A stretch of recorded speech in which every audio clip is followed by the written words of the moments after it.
G'day. Today we've got Tubby Dave talks supercars. Okay, now I'm not talking about Ferraris and McLarens and Lamborghinis and stuff. I'm talking about what was formerly known as V8 supercars. Probably my favourite sport, up there with F1 and IndyCar, but because it's a local thing, it's probably my favourite. Now, with the 2019 season about to start, we've seen some cars released, one car released in the Mustang, and then some paint jobs. So far, Red Bull, they released their car very early. It's a bit hard with all the sponsors and the corporate logos and that to do anything great.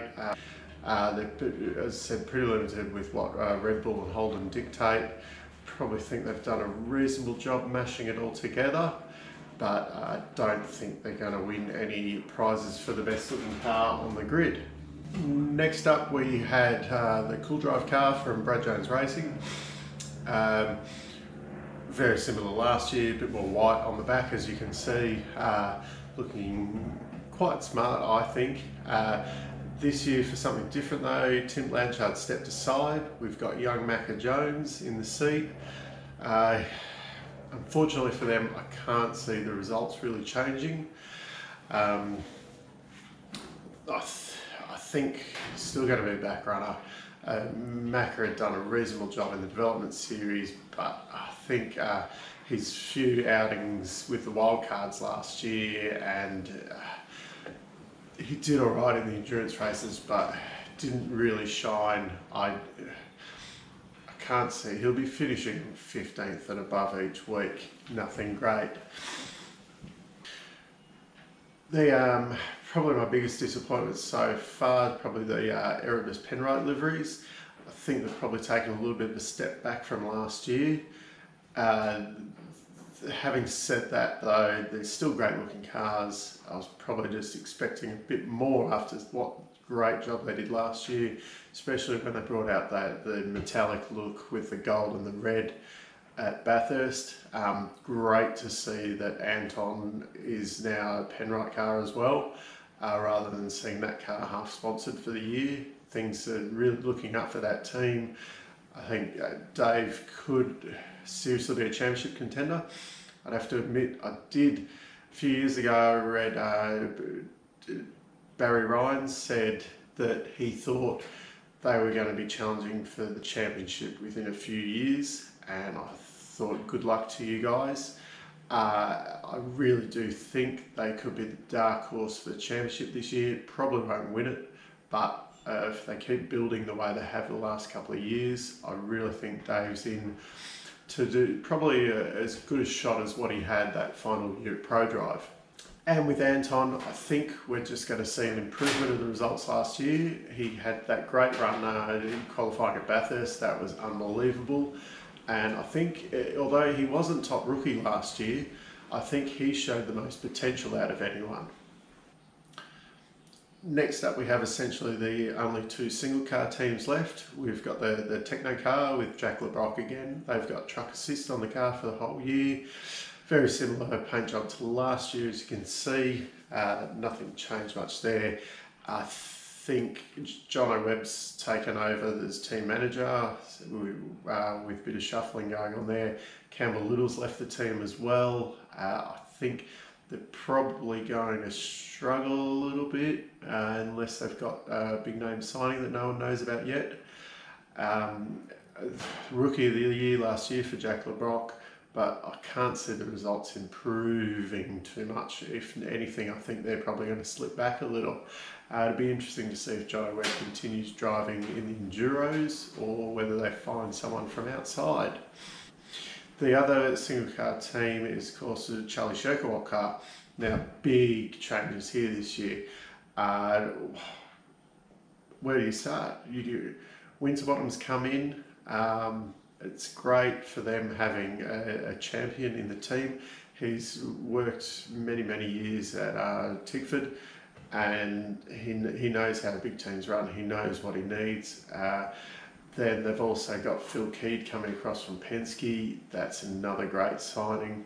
And probably the biggest thing for this team is the Irwin sponsorship, which I believe is proper money for the car. Charlie's not, well, he's probably put in a bit of money to get the signings across, but he's probably not going to be tipping in as much of his own money this year as what he has in previous years, and they're probably still going to have a bigger budget.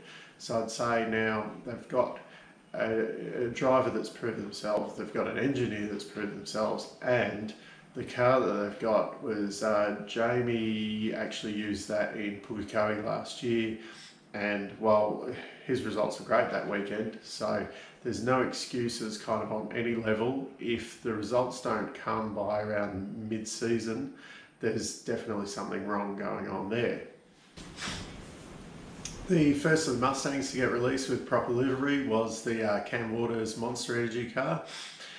Now, if looks win races, this would definitely be a winner. Unfortunately for them, I think they're going to struggle again.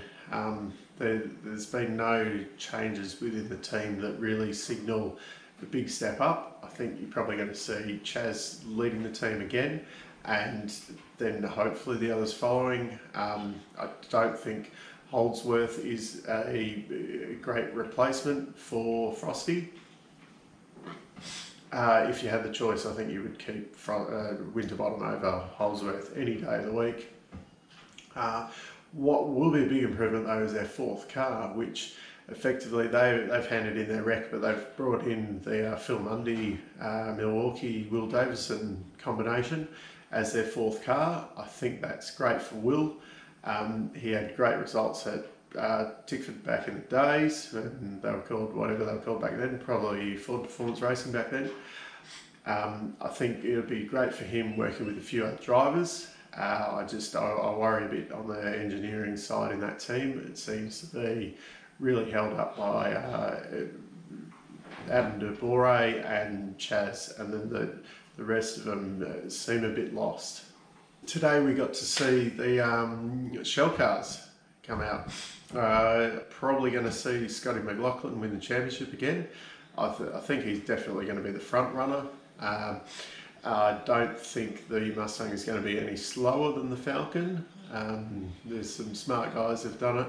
It looks very slippery, and Ludo knows how to engineer a car. I can see them being up front. Probably the biggest question mark is what happens with Fabian. He's lost Phil Keed. It seems that the direction and development of the car's gone away from him and more towards Scotty. So it'd be interesting to see whether he can lift up and kind of get those results that he's getting in 2017, or whether he falls further back like he did last year, in which case I can't see Roger hanging on to him for too long. Now that they didn't win the team's championship last year, which that would have hurt. They got the championship, but they lost the teams, which would definitely hurt. Okay, we've got a couple of viewer questions. The first one is, who do you think is going to win the championship? As I said before, I think probably Scotty's going to win it again. He'll take everything he learned last year and just get better and better. I think probably then you can't look past the Red Bull pair. Jamie's kind of always there. Shane's brilliant. So I think those two will probably take it to him, and I think Dave Reynolds will probably be in with a look there. I think you're going to be hard pressed for anyone. Hopefully Chaz can kind of have a bit of a look in, and a few of the others. But I think I'd be very surprised if it's not one of those four at the end of the year with the championship. Second viewer question, who am I going to follow this year now that Garth is retired from full-time driving? That was a little bit of a shock. Honestly, he's probably been slipping a little bit the last few years. He wasn't real convincing in the Gary Rogers car, and with that my sport probably waned a little bit. And obviously there's some great young guys, like how can you go past like Dave Reynolds, Scott McLaughlin, Chaz Mostert, Anton De Pasquale. Like you know, the personality on those guys is unbelievable. The things they can do behind the wheel is unbelievable. They're just, you know, they're the complete package. So that's the first edition of Tubby Dave Talks Supercars.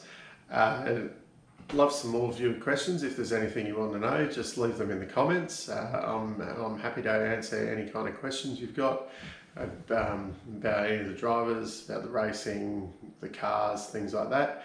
I'll do a few more updates as we see more cars. The season starts in a couple of weeks, and see you later.